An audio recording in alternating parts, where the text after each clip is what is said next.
Hey coin collectors, and welcome to the DC Coin World International Coin Channel. And today it's the 1956 United States dime, the Roosevelt DIme with Roosevelt facing to the left, Liberty in front of him. In God we trust down here under his chin, underneath the truncation of his neck, we see the 1956 and we see a JS down there, and that's for John Sinek, the engraver of this coin. In 1956, there were 3 different silver coins that were put out. We still had the Franklin half. So this is this big old silver $half. Ben Franklin on the front facing to the right. In God we trust way underneath for him, and Liberty at the top. And then on the back, of course, the Franklin half had the Liberty bell. And you always want to look for this crack and make sure that there's a line. They call it the full bell line that goes from the top to the bottom. Close to $10 in silver in them. They also made the quarters, the silver quarters in 1956, and this is the Washington silver quarter. Somebody touched it, so we were able to get it kind of cheap because it's got a fingerprint on it, but they did make proof coins in 1956. Now this one, of course, is not a proof quarter. We can show that it's not a proof quarter because they made all the proof coins in 1956 at the Philadelphia Mint. So even though sometimes when you get one, it'll look pretty shiny like this, all you got to do is turn it over. If you see a mint mark on the back from the 1950s, you know that it is not a proof coin because the proof coins were only made, like this one, at the Philadelphia Mint with no mint mark. These were all, of course, 90% silver. In 1956, they made the coins at 2 different mints. The way to find the mint mark from 1956 is to actually turn the coins over and look right here next to the torch.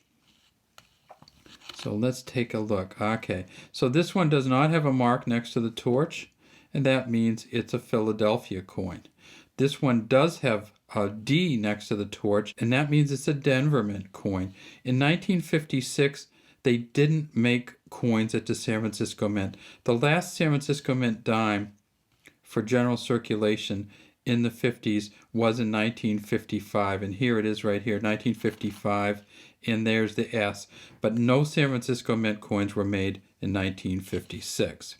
And this coin here, you notice that it has a lot of different color on it, and it looks pretty messy. If you get a coin like this, keep it like this. As long as you can see the defining characteristics on this, you don't want to clean it. These dimes from 1956 are going to be 90% silver.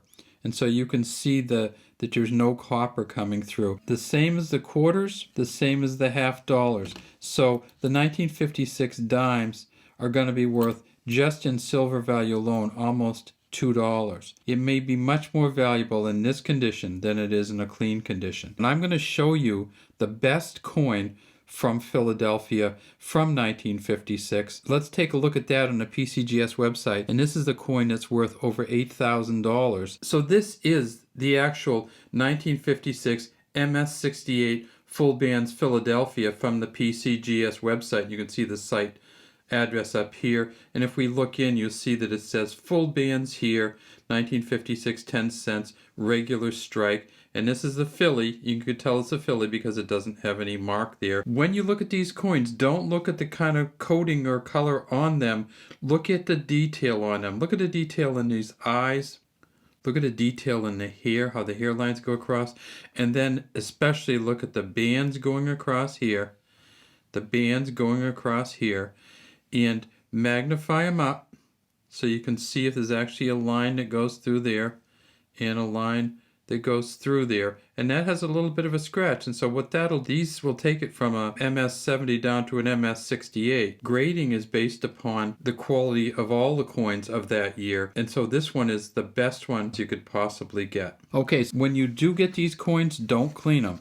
At Philadelphia in 1956, they made 109 million of these coins. The most expensive ones go for about $8,000.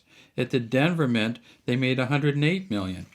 And at the Denver Mint, there's one Mint State 68 so far that goes for about $8,500. They also made proof dimes similar to this proof quarter here. And the way you can tell a proof dime is the shininess and the fact that it has no mint mark on the back. So if you're looking for a proof dime from from 1956. It'll be shiny. It'll have no mint mark. It'll be a shine or a polish that's incredibly reflective, and it's different from any of the generally circulating coins. In addition, the 1956 proof coins have 3 double die obverses, which are worth up to $1,000 each. They made 669,000 proof sets from 1969, and they found 5 so far at a proof 69 deep cameo worth $16,500 each. So take a good look for your 1956 coins.